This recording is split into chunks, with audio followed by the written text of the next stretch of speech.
Hello, and welcome to this episode of XYPN Radio. We are recording live from XYPN Live 2024, and this is episode 400. Out of just sheer random coincidence that it lined up perfectly to the week. Yeah, I'm sure marketing was random and unplanned. So if you would like to see the show notes or additional details, you can go to xyplanningnetwork.com/400.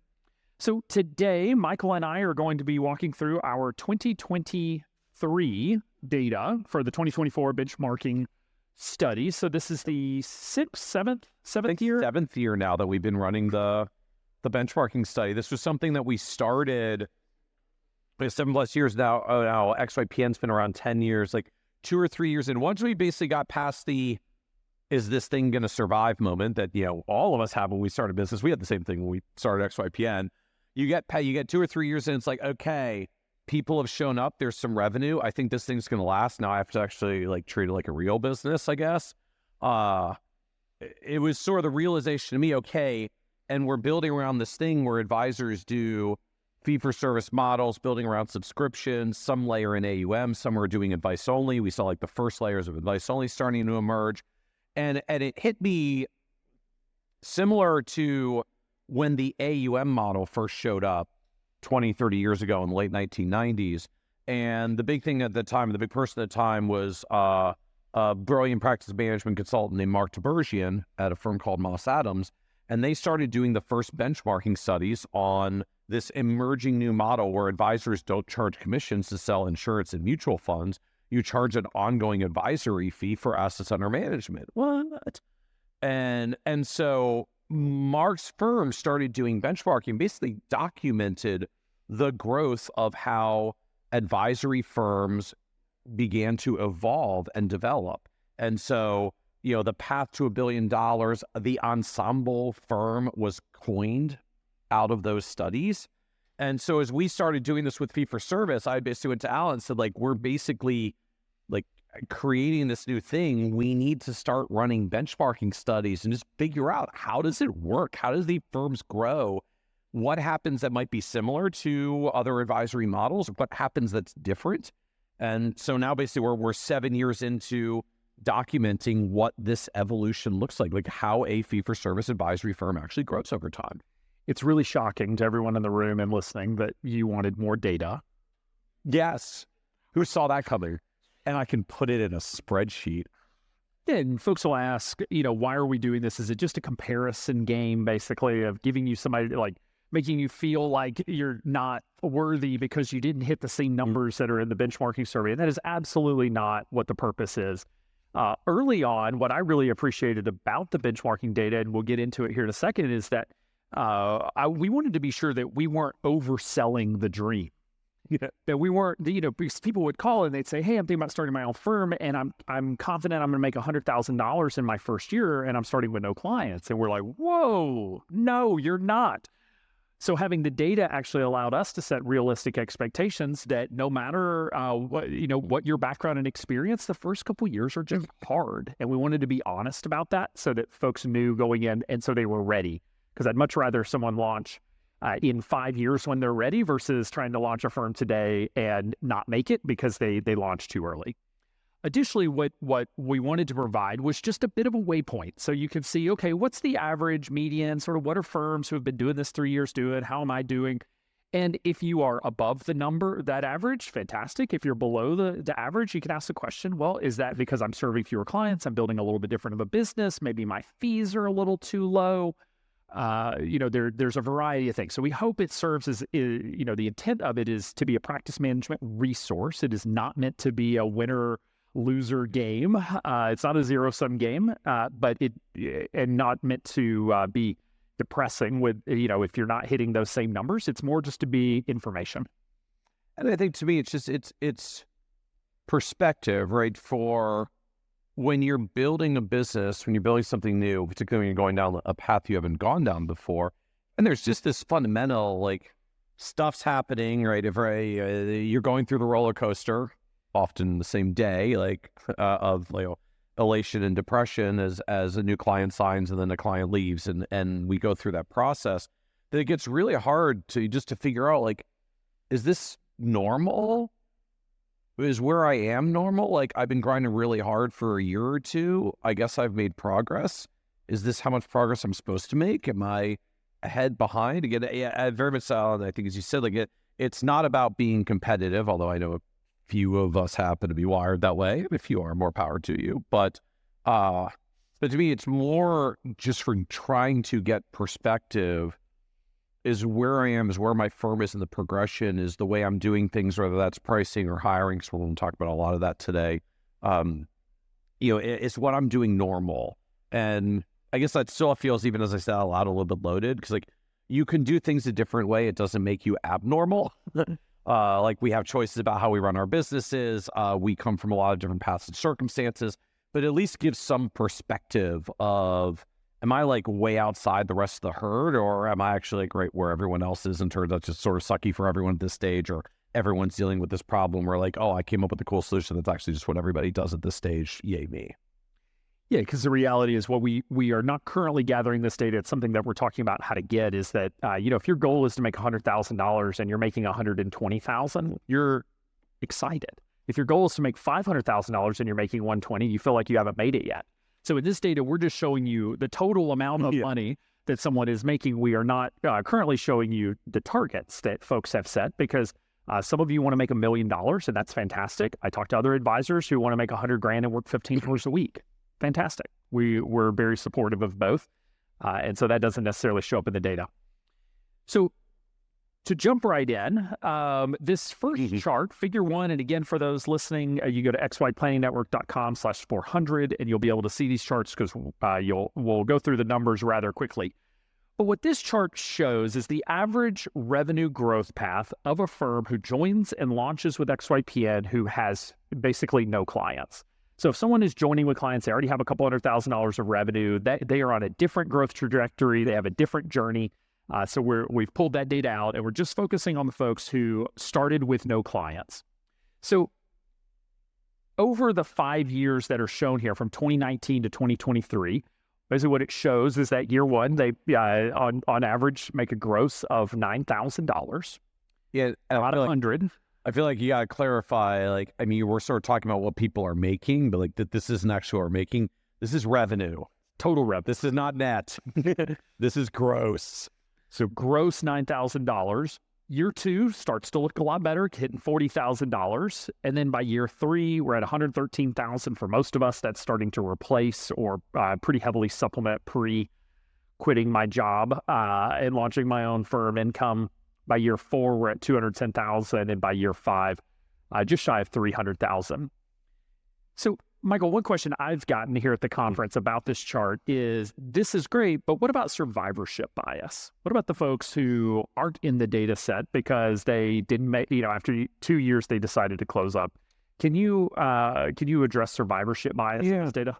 So there certainly is some layer, right, where this isn't meant to graph the survival rate of firms, which is kind of a different calculation. This is the income trajectory of those who do survive.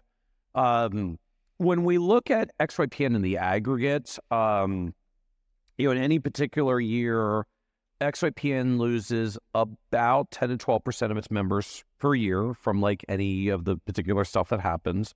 And of that, we ask folks as they're leaving, just like, why are you leaving? What's going on? Because a wide range of reasons. I got acquired. I'm merging. I found out I'm getting divorced and don't want to be starting a firm as a single parent. Has come up more than once.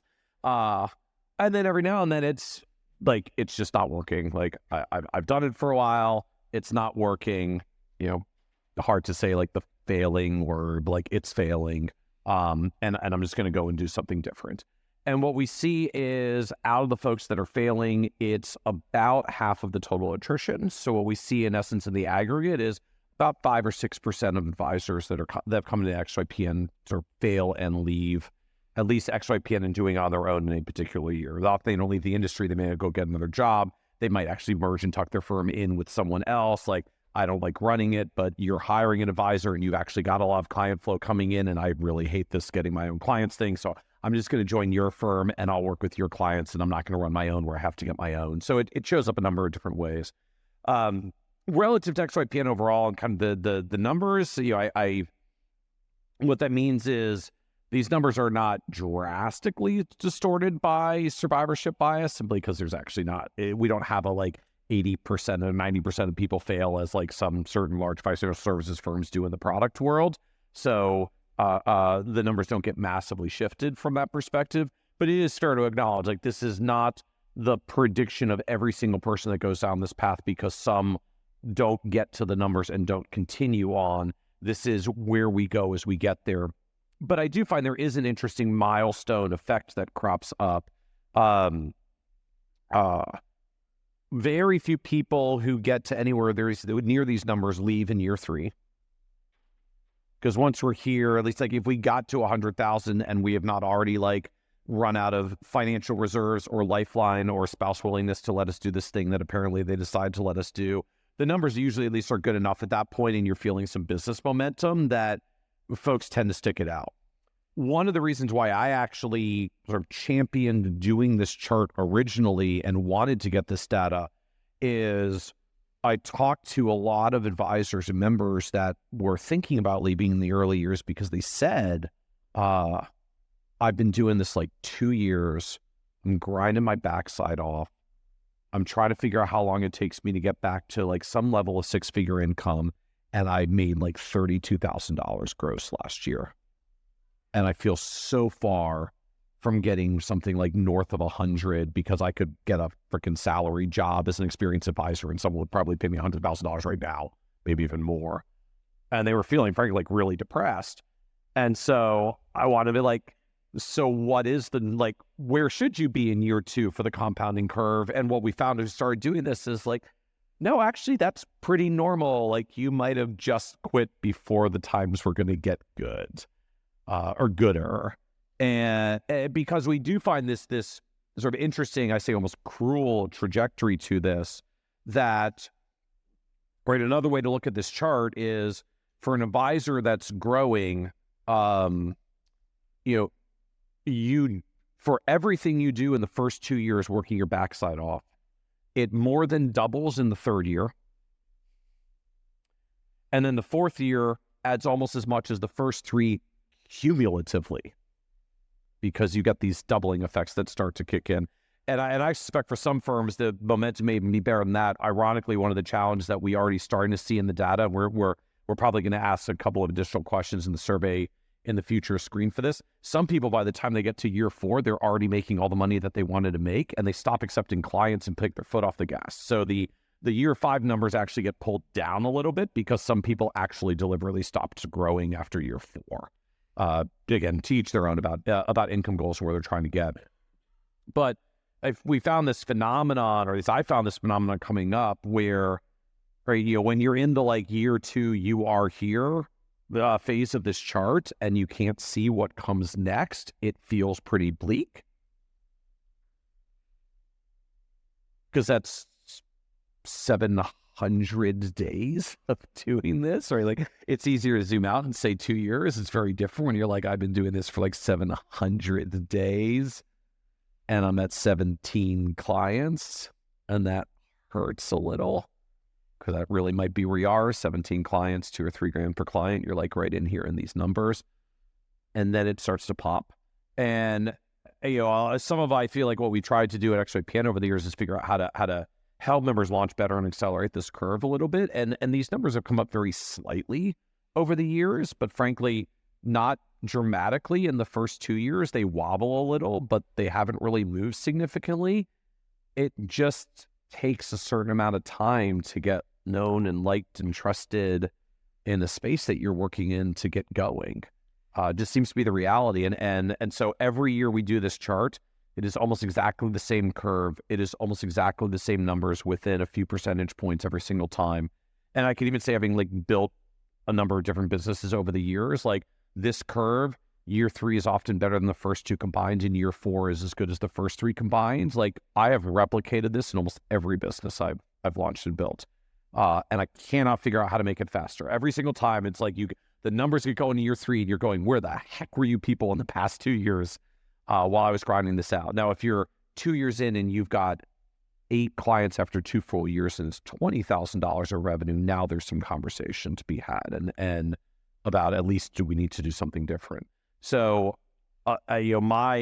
my goal with this ultimately was, can we help cut down some of the failures that otherwise lead to survivorship bias by reflecting let's just be honest, it's rough. It is rough in the first 2 years, but when we're doing the things that build the business and traction, it gets a lot better. Yeah, this chart really encapsulates year one is all energy. We're just all excited. We launched a firm. You hit the ground running. Year two is the, oh shit, what did I do phase? What is going on? By year 3, it's is this thing going to work? It might work. And then by year 4, it's I would never go get another job. And that really is the entrepreneurial path that we see so many advisors on. It's sort of the emotional roller coaster. It's not quite that clean. It's a lot of ups and downs, but overall, it's sort of averages starts to go up. All right, moving to the next figure, the next chart. So this is a figure 10, and this is the impact of a niche. So Michael and I have been preaching the value of a niche from day one. We just released a new version, or sort of a second edition of the monthly, now it's called the monthly subscription model, the monthly retainer book that we wrote years ago, right? I guess we were about a year into having launched XYPN, so 2015, I believe. Yeah, 15. I think we wrote in 15 and it published in 16. And I was rereading that first edition when we were going to update the second edition. We talked a lot about niche as a theory of, hey, if you'll just focus, you'll do really well. And we think you can grow faster and have more revenue per client, help your clients more. But we didn't have the data to support it. And now we do. And so it's always nice when the data actually proves you right. And in this case, it actually did. Sometimes it goes the other direction. So what this chart is showing are sort of the 3 phases. We'll say launching, building, and scaling. Launching is I've launched my firm, but have fewer than 25 clients. Building is 25 to 75 clients. And then scaling is 75 clients plus. And this is revenue growth for members, again, that joined with fewer than, it says 10% of current clients, but basically joined with few to no clients, and their journey through those 3 phases and the average revenue growth that those members have had just in 2023. This is not total revenue. This is just revenue growth for the year. And the difference between niche and non-niche firms. And what you see are firms without a niche grow, in the early stages now, just half as much revenue growth as those who have had a niche, which is different than previous benchmarking study results that we've seen. We've usually seen that the early years are a lot, maybe a little bit leaner for the niche firms, but over the long term it pays off. But this year we saw that it pays off even in the early days. Yeah, this to me has been an interesting evolution that when we first started doing these, the niche firms were behind in the launching phase, kind of caught up in the building phase, and were growing faster by the scaling phase. And we would use analogies at the time, it's like a slingshot. You pull it back a little bit, but if you pull it back a little bit, it fires forward better later. It was this is an investment into your future. And the numbers usually were pretty dramatic at the end. It was okay, in the early year, you grow $5,000 less, but in the later years, you're growing by $20,000 or $30,000 more. This will be a really good payoff for you. I mean, look, at the end of the day, having the $6,000 of revenue in the first year sucks, but if you're at 11 instead of 6, it's still pretty sucky. So let's just admit that the first year kind of sucks either way. It's not really about the first year. It's about what we're building up to. And look how much stronger the numbers were in the out years. Then over the past few years, when we've been running the benchmarking study, they got even. And launchers were doing about the same, whether they started with niches or not. Now we're seeing launchers actually start to outperform.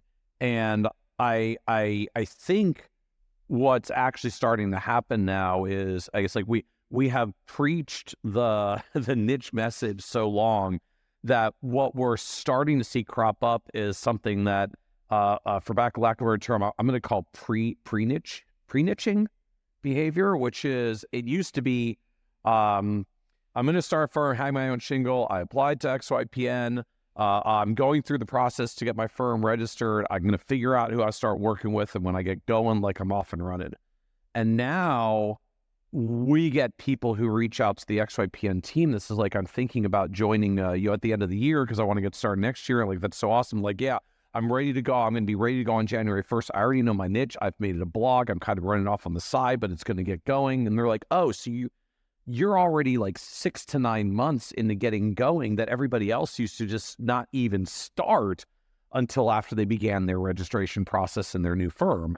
Not everyone, sometimes we can't do that given current employer constraints and other dynamics, but sometimes we can. At the least, everyone's being much more thoughtful about what they're going to do when they launch, not launch and then figure out who they're going to start going after. And so I think effectively what we're seeing is they're getting the seeds of their niche started earlier, which means what used to start happening in their niche in year, 6 months or 12 months or 18 months into the in is getting pulled back into the first 6 to 12 months, and just it's pulling the whole growth curve a little bit further to the left, because it's still ultimately just the show up and repetition of building any kind of specialization. Like, you got to get out there and get known for your thing and build a reputation in whatever community it is that serves, that reaches. And the sooner you start getting known, liked, and trusted in that world, the sooner you get the reps in to get the compounding going. Yeah, in the later phases of your business, when you're 10, 20 years into doing this, the majority of your new clients will probably come from existing client referrals. In the early days, it's all about your audience. And it feels a little cliche to say this now, but it's like, you've got to build an audience of fans that have eyeballs on what you're working on, that know you're an expert, to come to you, even if it's virtually, come to you for the expertise that you have. And those folks are the ones who are ultimately develop that trust with you and will sign on to be a financial planning client in the early days. And so if there's one piece of advice, if people say like, hey, I'm going to do nothing that you say except one thing, what's the one thing you want me to do? I would say find a niche, like figure out your niche, focus there. You can always expand later. You can always change niches. There's a lot that goes into that. But there are so many decisions that you have to make, particularly when you're launching a business, about your marketing strategy and the technology stack and your fee structure and what custodian you're going to use or what investment philosophy you're going to use and over and over and over. And anytime somebody asks me those questions and they say, well, what should my fee structure be, or where should I invest my marketing dollars? Like, well, tell me about your niche. Like, I can't answer any question until I know who you're trying to serve. Once you tell me that, and you get really clear there, then all of a sudden the rest of these decisions get a lot easier. And so we don't have the data on this here, but I think our launching firms are spending a lot less time doing inefficient activities, wasting their, kind of spinning their wheels trying to figure things out, because these niche firms are really focused and it's really clear where they should be spending their time. Yeah, we don't have it in some of the charts for the podcast here, but we're seeing increasingly stark differences between how niche-oriented firms are growing and the rest. The ones with specializations, we see a lot more traction in Google and related searches, because people are looking for answers to the problems. They find their way to you. Advisors with specializations are getting a material amount of growth from social media-related channels. Advisors without specializations have social media-related growth that rounds to zero.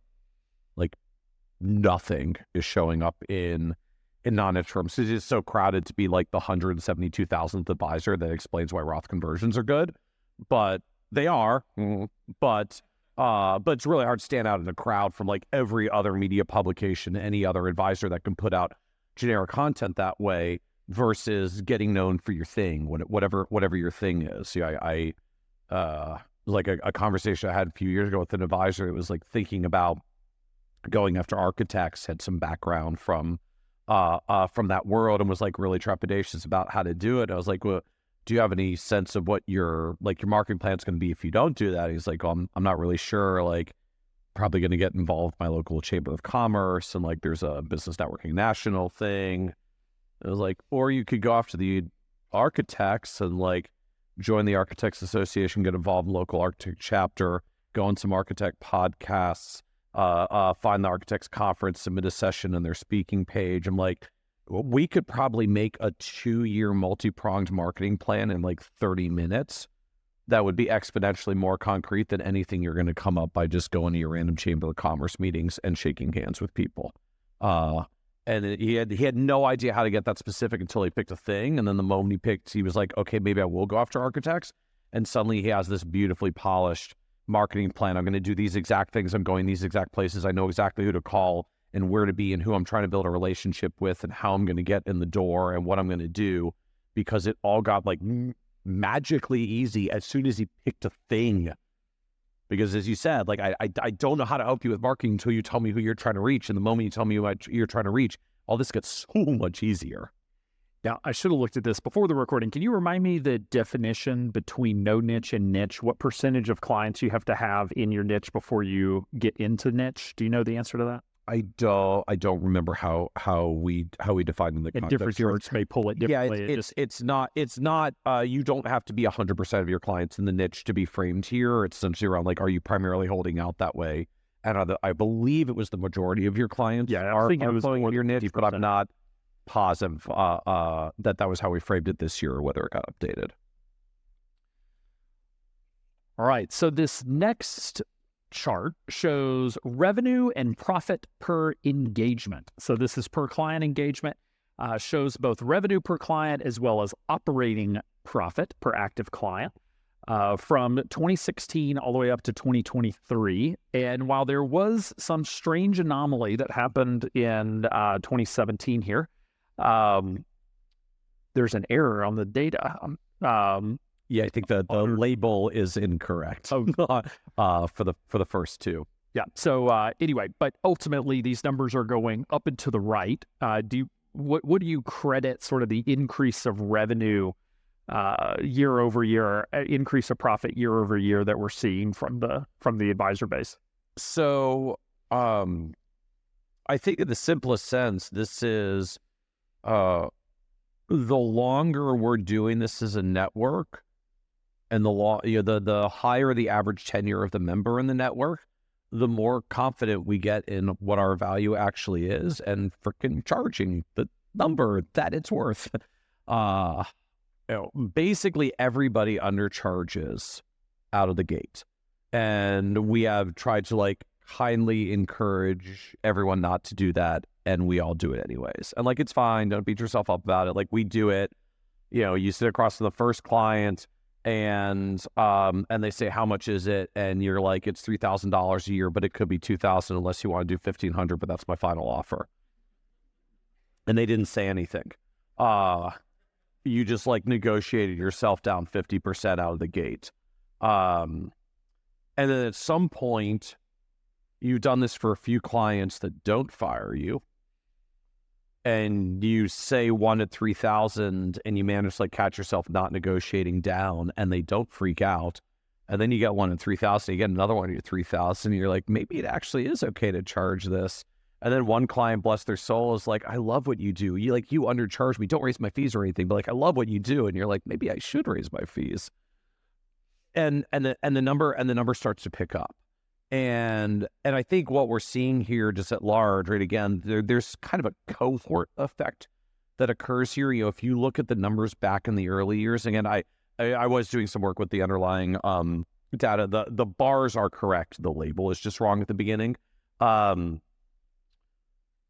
We were so timid in expressing our pricing early on. And when XYPN, at the beginning of this chart, like, everyone is new. Because there was no XYPN, there basically was no fee for service before XYPN. Like, everyone was new. This is basically an expression of everyone in the network was so freaked out that the average advisor across the whole freaking network was terrified to charge even $150 a month, because that would be $1,800 a year, and the numbers are lower than this. As we move on, like, if I get to where we are now, we've got a mixture. About a third of members are still in the launching, implementing early phase, so first 10 or 20 clients, and probably are still mostly in the I'm trying to say the number and not negotiate myself down in real time. And then somewhere by the time we get out to building and scaling phases, which now from XYPN, the aggregate is about 2/3 of members, we start getting a little bit more of that fee confidence. People have said yes, they're sticking around. They even tell other people who come in and seem totally fine with this price, maybe I can even charge a little more. Some of you here for a keynote last year where I slightly gently suggested that maybe a few of us should fix our fees. And I think we're seeing that now starting to play out. Like fee confidence in the aggregate for the network is building. And now suddenly we had trouble charging $150 a month on average. Now we're getting closer to $350 a month on average. And it just gets a lot easier to run the firm. We can actually hire at that level. We can reinvest at that level. And we can run healthy, profitable businesses at that level. And so you can see us as revenue per client has moved up, so too as profit per client. Now, not as much because, we grow more and work with people writing bigger checks. We got to reinvest a bit more into team and support and the depth of what we do for clients. But higher revenue per client is still driving higher profitability for clients. Yeah, in the early days of doing this benchmarking study, we found that there was, at one point, we had to validate the data because nothing in statistics is 100%. And 100% of respondents said they had raised their fees in the first 3 years. Yep. And so we have put a big emphasis on going, and when we saw that, we said, okay, that means folks are undercharging or charging less than they're worth coming out of the gate. And so you could spend a couple hours with one of our executive business coaches, and they can walk you through the process of building your confidence in terms of your fees. Or I can just tell you what the answer is going to be, and that's whatever you think your fee should be, just double it. Totally up to you in terms of how you want to spend your time. You can believe me or they can convince you. So, meaning whatever you think you're going to charge in the first year or two, because that would be enough to get clients, double it, and that's what you should. Double it, and that's where you should be charging. Otherwise, you're just going to double your fees in a year or two and lose those early clients anyway. You might as well just double it out of the gate. And we do not see the difference in firms' growth if they start much cheaper versus going ahead and increasing the fees. The one other thing I would note to this effect. So again, fee discounting in the early years is normal. Ideally, you take Alan's advice and just don't do it and double what you were thinking in your head, because that's how you get from 3,000, 2,000, 1,500 back to the 3,000. But if you're going to do it, it's fine. Just the reality is some revenue's better than none. I'm freaking terrified. It is easier to quote the fee a little bit more confidently after a few people have said yes than when literally no one has ever said yes to you before in this model. So to me, look, it's fine. I think the biggest asterisk to it that I would give, though, is if you're going to do that, don't commit it for life. It's what you charge right now for what you're doing for them right now. The biggest problem I really see advisors get into at the end of the day is not, yeah, I know I probably should have charged $3,000 or $4,000, but I only charged like $1,500 for my first clients. It's that I charged $1,500 for my first clients, and I said, because you're being so wonderful to become one of my first clients, I'm going to give you $1,500 for life. Don't do that. Really don't do that. I'm giving you permission to fee discount, but not permanently. Not multi-year. Realistically, no client who is even maybe slightly sort of questioning whether to work with you and how legit you are is going to say oh, since you're going to discount my fee in the 2050s, I'm totally going to work with you now. That is not a determining factor for anyone. In fact, their biggest concern is whether you can do this and survive. So the only thing they're worried about is whether you're going to be here in 12 months, not whether you're going to charge them 20 years from now. If they were confident that you were going to be here 20 years from now, they would just pay double the rate today because apparently they think you're pretty good and going to make it for 20 years. So be careful about overcommitting to discounts permanently. If you want to have this conversation, say, look, because we're getting started, we're offering a special discount for any clients who join us in our first 2 years. And it only lasts for the first 2 years. And after that, we'll be moving to our normal rates going forward, which is basically double where you're going to be. Look, if you don't like that after we work together for the first 2 years, you could totally fire me and let it go. Because frankly, if you're going to fix your fees and they're going to fire you for that, they're going to do it anyways. So look, you can totally let me go after 2 years if you don't like what the fee moves up to at that point. Right now, you're going to get an extra special deal while you're working with me. I'm going to work my backside off for you anyways, and that's going to be the same no matter what. So if you feel some compulsion to do some fee discounting, because a lot of us do it, make it limited scope. Because no one's evaluating what's happening in year 3+ anyways when they're just trying to decide, am I going to give money this year? We are not that long-term as creatures, unfortunately. But you will regret binding yourself in the future because it does create a lot of challenges down the road. All right, so we have a lot of charts to get through. So this next one should be pretty quick, but it is really interesting data, and that's basically the sources of new clients for firms who have a niche versus those who do not have a niche.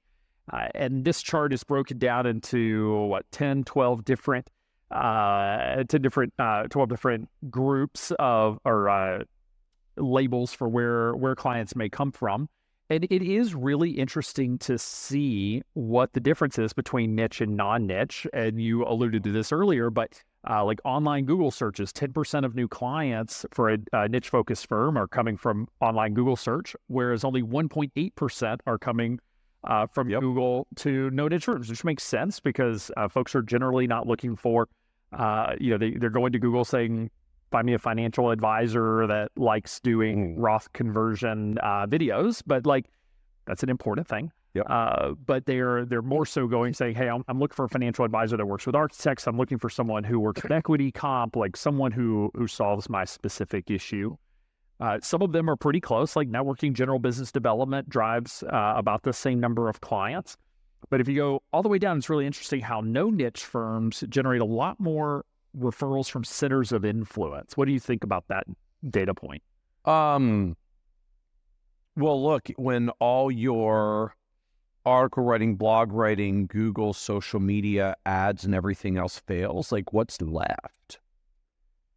Yeah, you get percentage, not total number. You go to meetings, you get referrals from existing clients, and you get referrals from professionals that you build relationships with. Like what's left? There's nothing else left. That's all you're down to at this point. And to me, like viewed the other way, what I think you're seeing here, and we've seen some similar versions of this in our Kitces research data as well, it's that when firms get some kind of niche and specialization, a whole bunch of other marketing channels turn on. So bear in mind, like even when you look here, niche firms get a lower percentage of referrals of existing clients than non-niche firms. It's not that they're failing to get referrals from existing clients. It's that percentage of their growth from referrals is lower because the percentages of all the other categories are higher. Bear in mind, the niche firms in the scaling phase are also generating 50% higher new revenue per year than the others, 62 grand versus 40 grand.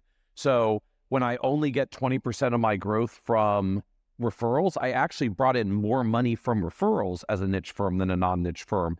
In addition to the fact that my online works, I get more from financial advisor profiles, I get more from social media, I can even run online ads for a few people that are trying that out as well. So it's, the firms that get clearer about their specialization, their positioning, start activating a whole bunch of additional marketing channels that basically don't work when you don't have a niche. When you don't have a niche, it all comes down to either I met them in good old-fashioned like hand-to-hand combat and build a relationship, or I got referred from someone who did. And that's all that really shows up when we don't have any other kind of specialization. All right, moving to our next figure here, figure 17. So this is all about staffing and how firms are staffing their practice as they grow. So what this is showing are the three different stages we talked about earlier: launching, so 0 to 25 clients, building 25 to 75 clients, and then scaling 75 clients plus. And basically what percentage of these firms have hired outsourced or outsourced staff or services, or hired in-house as W-2 employees to do these various services. So we have business development, client meeting prep, office administration, client meeting help, financial planning prep, and then we also show the median client count through here. And so it's really interesting how, it makes sense that as firms are growing, they're hiring more, right? They're outsourcing more as they continue to grow. Do you have any thoughts on sort of why there's, in the launching phase, there's this like big uptick for client meeting prep and office admin that actually goes down by the time they get to building phase? Yeah, I think a little bit is just the small numbers effect. So in the launching phase, most of us don't have dollars to do anything because we don't have a lot of financial capacity to hire for help. If we do, we don't really have a lot of clients yet. So functionally, I don't really need a lot of help to prepare my financial plans because I don't have that many clients to do planning for. I could just kind of cover myself. If I need help with anything, I need a little bit of administrative help. And so not very many members in the launching phase were doing this at all. But because this is a chart of if you had staffing help, what did you have staffing help with? And the answer was if you had staffing help, like you were just getting admin meeting prep help because you got all the time to do all the you got all the time to do all the planning work at that point. Once you get into the building phase, roles start to mix up a little bit more, right? At least now I'm at 40 clients.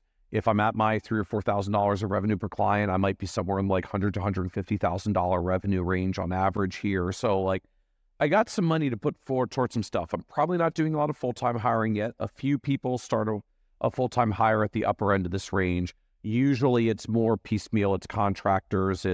I got a VA service and an outsourced planning prep firm, and I'm using some tools to help with meeting notes, and I've got a platform that does lead generation. And actually what we find is that like the typical firm in the building phase has on average of 4 different contractor relationships doing something: marketing, paraplanning, VA, bookkeeping, all the different ways that we might be getting a little bit of help, very piecemeal.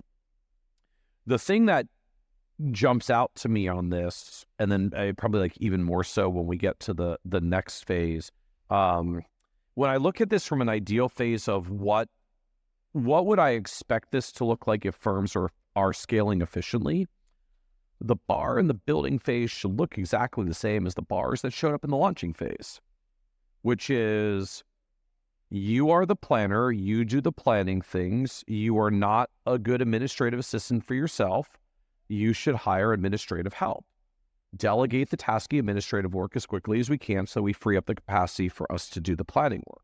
And so when I see firms at this level showing up with the amount of things like financial plan prep, which is essentially like putting data into plans and prepping plans, like I get it. There's some level of delegate the like raw data entry. Maybe that's helpful. Like, or just find someone else to do your scheduling, your meetings, and prepping the rest of the meeting going in and capturing the follow-ups coming out. Like there's so many other ways that we can delegate down more administrative level tasks that to me the concern starts to arise that we're not delegating the administrative work. We're delegating some of the planning work. And because I know there's a certain amount of work that has to be done in the aggregate, what that really means is some members are delegating planning work and keeping administrative work. Because there's not 2 people's worth of work yet, because we're like just, the firm's not that large at 38 clients that you need 2 full-timers in the firm. And so to me, like that becomes a troubling trend. And then it gets worse when we go further out to the right. We get to the scaling phase, and almost by definition, like we got 116 clients on average. There is a lot of office administrative work at that point. Just like there's people want to open accounts and transfer value, move in and move money in and out. And there's financial planning questions and updates, and there's meeting schedule. There's a lot of stuff going on. And the usage of support for admin is actually down or lower than all the other categories, which effectively says to me what most advisory firms are doing in the scaling phase is they're not hiring admin staff to support themselves. They're hiring associate advisors and giving them admin. You know, Michael, when I see this data, what I assumed was that in the launching phase, there's not 40 hours of work that needs to be done by somebody else. There's probably only 10 hours a week. And so what we're doing is hiring an office admin, and we're calling them that. And we're having them do all of these things because they're doing a little bit of client meeting prep. They're doing a little bit of, meeting help. They're doing probably not business development, but they're doing a little bit of admin. And so this is, to me, when I saw this, I thought, okay, so in the launching phase, we're hiring an admin to do a little bit of everything. By the time we get to the building phase, we're starting to diversify a little bit. Now we've got 4 people doing things that they are specialists in. Mm-hmm. By the time we get to scaling, we're now starting to hire full-time folks onto the team who do these services.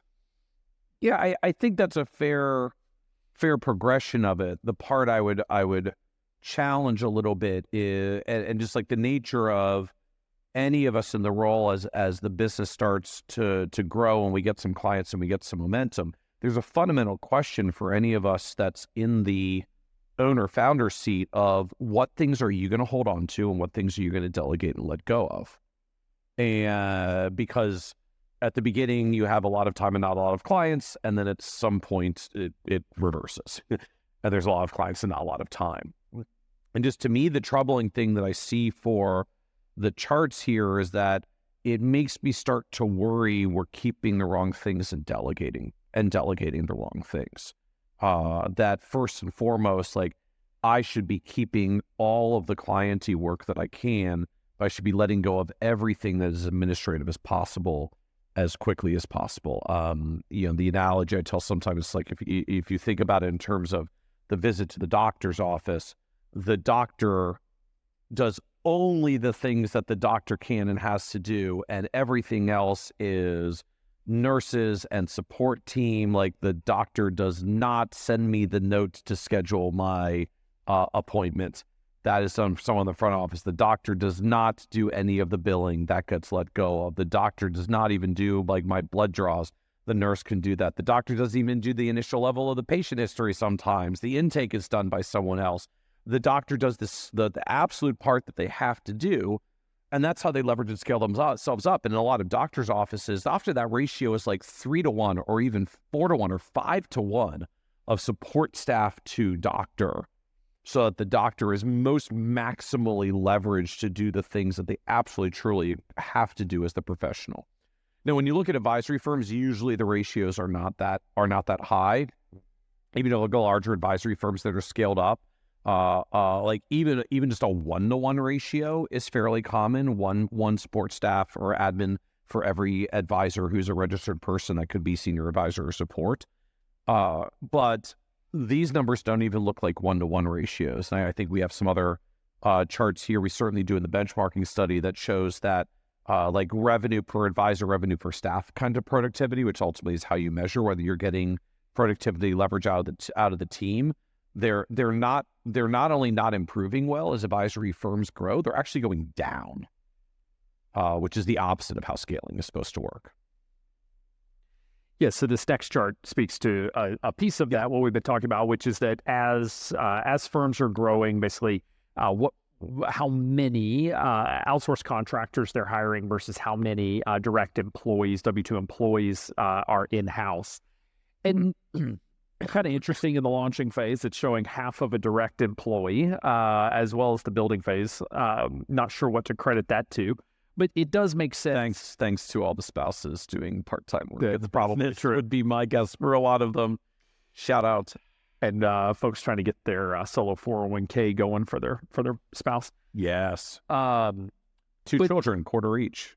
But it makes sense for the building phase that we show 4.1 contractors that are outsourced doing a variety of different things that they're specialists in, as well as that half-time direct employee. And then by the time they're getting to scaling, they're now hiring more full-time people. We went from half of a full-time person to 2 FTEs or full-time equivalents. And the number of contractors has then reduced from 4-to-1. When I look at this chart, I feel felt bad, felt concerned about the prior chart. Like I feel better when I look at these numbers for where firms are adding up to, which is by the time we're in a more mature scale phase, it's 2 full-timers in addition to me. Right? It's sort of the core pod. It's me, it's an associate, and it's an admin. We get some leverage from our admin so that we can stay more focused on client stuff. And I've expanded my capacity. And there's a pretty reasonable ratio there for what the firm looks like. I think my concern when I look at how some of these numbers are playing out, it's actually less that a lot of firms, by the time they're mature into scaling phase, have 3-person teams, including the founder. It's that when you add those 2 people, the associate and the admin, which one do you add first? And what's the right sequence to add them? The tendency for a lot of us as advisors is, I do this stuff, but I'm getting pretty busy. I would like someone to delegate to. I need someone that can do the things that I do, which basically means I need like mini me. I need me from a couple of years ago who's willing to do the lower level work that I would like to delegate down.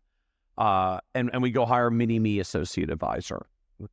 And when I look at like what tends to scale and leverage advisory firms the most, it tends not to be hiring mini me, it's hiring opposite me. Opposite me loves doing tasks and checking things off and making sure that all the stuff gets done and following through on everything and never letting anything drop. Because I like doing new things and chasing shiny objects and finding new clients, because that's why I like doing this stuff, and problem solving and nerding out in financial planning software. And if I hire mini me hates doing all the things that I hate doing, which means nobody actually wants to do the detail work, the tasks and follow up that actually really needs to get done. And I just take the areas where my firm is weak and I compound it with a second person who doesn't like doing those things either, and I pay them a lot more than an admin person would have been anyways, because associate advisors are generally more expensive than administrative staff support. Yeah, because especially in the early days, you hire people who you like and who you get along with. Right, tend to be very similar to you. Right. Yeah, I'm really looking for someone who's the opposite. So the gap to me is, I worry that some firms are not hiring in the ideal sequence. Now, a few of us are like super good at technology and automation and the rest, and we really can basically skip the admin phase because we just like automatically wire everything up to happen with cool automation workflow sequences, and it just all fires off, and there's like, I got an admin, there'll be nothing for him to do. So if that happens to be you and you are like naturally wired with that gift, more power to you. You will typically skip straight to the associate advisor phase. If that's not how you're wired though, which overgeneralizing a little is not most of us as advisors, we're more in the serve clients, solve problems, intellectual stimulation, help people, maybe a little bit of the thrill of shiny new objects. So that's how we get excited about building a business and doing a harebrained thing like launching a firm from scratch and then going to meet strangers and convince them to do business with us. If that's where we're wired, which I find crops up more often, we need the complementary like yin to the yang that does the other stuff, which ultimately lets us let go of the things we didn't want to do and probably weren't the best use of our time anyways, and leverages our time up to be able to be more productive in the core things that drive revenue. And then we get better margins and better profitability and better take-home pay and like the good things that come from hiring in the effective sequence. And for listeners who are wondering, well, how do I figure that out? One tool that Michael and I both use across our companies is the Working Genius model it's Patrick Lencioni, who wrote 5 Dysfunctions of a Team, many other frameworks. He put out the Working Genius in the last 2 years. And it basically talks about the 6 stages of work that every task goes through. And, out of the 6, you have 2 that are a genius, 2 that are sort of in the middle, and then 2 that are a frustration. And so taking that test will help identify sort of where are your strengths, what do you really enjoy doing, what parts of the process you want to do, and whatever your frustrations are, hire that. And for many of us, when you go through the process, you'll see sort of later on in the process is the more detail-oriented work, the checklist, get it across the finish line. Most of us, that's what we need. And so if you're struggling to figure out, is this person, what is my skill set? What do I enjoy doing? Because I have to do it all. When I'm a solo, I've been doing a little bit of everything. Like, what do I most enjoy? What gives me the most energy? And what should I be hiring for? The Working Genius assessment, it's like $20. It's a wonderful tool. So given the time we have left, we probably can only get to one of these 2 charts. So you want to talk about the cost of scaling or client profitability? I think cost of scaling. Yeah, let's talk a little bit about cost scaling. We might still have the time to glance off both. So revenue per advisor is a really important metric that we don't necessarily talk about a lot in the advisor world. In the purest sense, just take gross revenue and divide by how many people are advisors. Advisor in this context means has client-facing interaction and responsibility. Might not be a lead on clients, but at least interacts and talks to them, which essentially means like helps make the revenue happen. So like not my paraplanner who's really behind the scenes, not my admin who may talk to my clients but not about planning stuff. People who have advice-oriented conversations, interactions with clients. So in an ideal world, as advisory firms grow, they allow their advisors to spend more time doing advisor things, and they can delegate, systematize, automate, and remove non-advisor tasks. And so as more of your time goes towards advisor stuff, you tend to get more revenue productivity, right? Like if I let go of a bunch of things, I can handle 60 clients instead of 40 clients, and now I can have more revenue with just me because I have an admin to let go of things, so I can go from 40 to 60 clients. By the time I'm hiring advisors to support me and I've got a good infrastructure in place, often the advisor is hired to say like, look, we're growing pretty well. I'm just going to hand you clients, service the bejesus out of them, make sure they stay forever. I'm going to go get us more and keep growing the business. And so often full-time service advisors are like 100% client-facing because they don't have to run the business, do business development, do admin, and all the rest. They become very, very leveraged positions, which is a nice way of saying as advisory firms grow and scale, your revenue per advisor typically expands. Roles get more specialized, people get their time focused in the areas that you want most, and your most expensive people, which is you and your advisors, spend more and more of their time on advisor-related things for which they can command value and appropriate fees, and maybe even escalating fees, because the more experienced and specialized we get, the more we tend to be able to command fees. So my same 50 clients gives me more revenue because I'm charging more, because I've got a more tightly defined value proposition. So as advisory firms improve, these numbers are supposed to move up and to the right. And they're going down and to the right. I mean, it's good they're going to the right because we're kind of progressing through the depth of firms, but they're moving the wrong direction. The more advisory firms are trying to grow, from solo practices that run on their own to those that are boutiques and enterprises and pursuing higher growth paths, the more that firms are pursuing higher growth paths, which means it becomes increasingly important to leverage their advisors, the worse their revenue productivity is, which effectively says to me, as I look at charts like this, we are hiring advisors and giving them admin work. Like that's how this shows up. I hired an advisor, which should double my advisor capacity, and somehow we can handle twice as many clients and we generate less revenue per advisor than we did before. That's not how it's supposed to work. And so again, I mean, this just kind of reiterates the numbers that I was highlighting earlier, that I think we're creating a tendency right now in a lot of firms where we're hiring associate advisor mini-me's and having them do all the things instead of creating more role specialization that says, let's create great admin people who do great admin things and then get great advisors who do great advisor things, because advisors are more expensive than admin staff. And so you want advisors doing advisor things that have a multiplicative effect on revenue, and admin doing admin tasks that are just less expensive for the business from a salary and benefits perspective. I also hear from advisors who are growing boutique and particularly enterprise firms, they do seem to be hiring advisors at a faster rate and not always filling them with admin tasks, but those advisors have some capacity.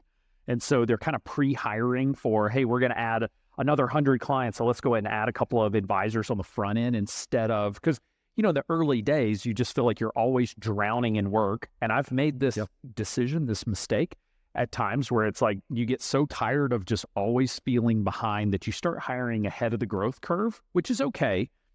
But you need to be sure that you're not hiring too far ahead of the growth curve, and that you are keeping an eye on this. Because when you add, you know, just in the strictest sense, when you add one new advisor, you go from solo to boutique, you go from 242,000 of revenue to effectively 416,000 of revenue. Like, this firm is growing, but to Michael's point, at scale, once you're starting to hit some of, you know, sort of the capacity constraints in growing the firm, we should start to see revenue per advisor go up. And the reason is because those advisors, to Michael's point, are doing a lot, or they should be doing almost exclusively client-facing work, but they're compensate, or, you know, the revenue being generated from that advisor has to pay for some of the admin staff, the overhead that comes with running a business. One, it has to pay for the advisor, right? So if you look at advisory firms, they scale up. But you go and pull the P&Ls of like the bajillion-dollar mega RIA firms. Say like, okay, when we're at scale, what does this look like? And the answer is that firms that size end out spending, historically, they spend about 40% of their revenue on advisor team. It's actually drifted down a little bit as more firms are going salary-based and less revenue sharing, and they're separating out business development. So you see some firms in the in the 30 to 35% range. If you want to like napkin math to make this simple, about a third of the revenue typically is going to staff advisors where like they're not hunting and eating what they kill, because we do tend to have different comp around people who are doing business development, but like advisors that serve clients and make sure that they're served well and retained. Then another 35 to 40% goes to overhead, staff, admin, and the rest, technology and compliance, all the things that go in there. And if you spend 35% on advisors and 40% on overhead, you finish with a 25% profit margin. What that means is if I'm running at $200,000 of revenue per advisor, I can only pay my advisors like 70 grand. If I pay them more than that on top of the overhead, there ain't going to be no money left for profit. So said another way, whatever you want to pay your associate advisor or your second advisor, they need to be managing 3 times their compensation. 2.5 to 3. 2.5 to 3 times their compensation in revenue. Just go in the opposite direction with that. Yeah. And that really is where numbers show up. When you look at a lot of AUM firms at scale, frankly, you see a lot of numbers that are as high as $600,000 to $800,000 of revenue per advisor. And at $600,000 to $800,000 of revenue per advisor, they can pay their top advisors $200,000. And that's how, and frankly, that's how they compete in a lot of the talent wars. And that's why every now and then we'll have a member that says, like, I've been grinding on this for 4 years and the numbers aren't getting to where I want to be. I'm just going to go freaking take $150,000+ job. Because there are firms out there that will just pay someone that can come in and hit the ground running, but they're confident you can manage and serve clients. And so we effectively start to either, get the allure to say, why am I building this crazy thing? Oh yeah, I had a vision, I got to do it. But we start getting real talent issues when the numbers are at this level. It's going to be difficult to attract and retain talent, or if you pay them enough that it takes to even remotely have a shot to keep the talent, you're just going to end up with no profit out of the business, which just hurts at some point. Like, I managed to build a firm that's up to $600,000 of revenue, and we're serving with 3 advisors and an admin staff of support. And between that and what it takes to run the rest of the firm, like, I actually make less than my advisors. And I know there are a few of you that are out there in that position. It's like that's what these numbers lead to. Like, that's the only thing that we can end out with the numbers at this level. So to be fair, and there are really 2 ways that you actually get to problematic numbers like this. One is advisors doing too much admin work, so they're not actually getting to leverage themselves and focus in and do client stuff. The other is we have not fixed our fees, right? We're still dragging along the low fee levels from the early years. I see a lot of advisory firms do things like, I have all these clients at the beginning. I was only charging them like $1,500. I feel awful to like raise their fees now because, they took the risk with me in the early years. I feel this loyalty to them, but it's really not a good use of my time. So I'm going to hand them to an associate advisor. I'm like, cool. So you've had great growth. You hand 100 of those to your associate advisor. It's 100 clients at $1,500 a pop. It's $150,000 of revenue. And you've got to pay them like 100, and then you've got to give them admin staff, and then you've got overhead support and E&O and the rest. It's like you're literally losing money holding on to those clients. And not say that you shouldn't hold on to them, but if you're undercharging clients, solving it with employees with fixed overhead is not a good solution. It actually just digs the hole financially deeper.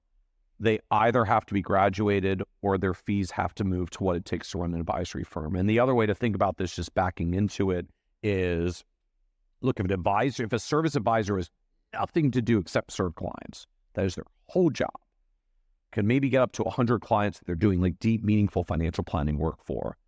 If you can get to $3,000 of revenue per client, you're at $300,000 of gross revenue. And if they're going to get 30 to 40% of that so that you can then cover the overhead and still have a profit margin, $3,000 revenue per client at 100 clients at least lets you pay them $100,000 to $120,000. And if you have numbers materially less than that on revenue per client, it just gets hard to even run this in a financially viable way. Now, like, maybe we'll get questions in AMA elsewhere of like, I do wish we could figure out how to, in the aggregate, run advisory firms with more than 100 clients at a time, so we could do less than $3,000 of revenue per client. So we could sort of expand the reach. This $3,000 does have some limitations on who we can serve, but that's just the hard math reality of where the business is. And for a lot of people in the room, if I said, like, how do you feel about serving 100 clients? You're going like, you don't understand, Michael, how deep we do our work here. Like, there's no way we're doing 100 clients. I'm like, cool. So that means you are definitely undercharging at $3,000. You got to be at 4, 5, or 6. If I'm at $6,000 of revenue per client, then at least I can do this 50 clients and still be able to pay someone $100,000 to $120,000. And if I want to get their salary a little higher, either I need to get the revenue higher, or I need to get the client count higher, or some combination thereof. And so this is the other way that undercharging shows up. And one of I find that just the particularly pernicious ways that holding on to undercharged clients shows up, which is, I know it's not worth my time, so I'm going to hire someone else and have them serve them. But if there's just not enough revenue there, we just end out undermining the whole firm. And some advisory firms I've seen, like, if you really did a fair cost allocation, revenue and cost allocation, how many clients are served, how much is the advisor's costs all in, what portion of my admin time goes to them as well, like, we're literally losing money on it. And then the rest of the metrics of the firm get challenging at that point. All right. Well, we're at our time limit. So for those who, if you want to go on depressing note, they love you and they're not firing you. When your retention rate is high, just increase your fees. It's going to be okay. It is not, the data is not all rainbows and unicorns. So that is okay. That's the data. The data never lies. So again, you can go to xyplanningnetwork.com/400 if you would like to see some of the charts and graphs and again, show notes and additional resources that we talked about today. So Michael, thanks for joining me today on this episode. Thank you, Alan. Happy 400.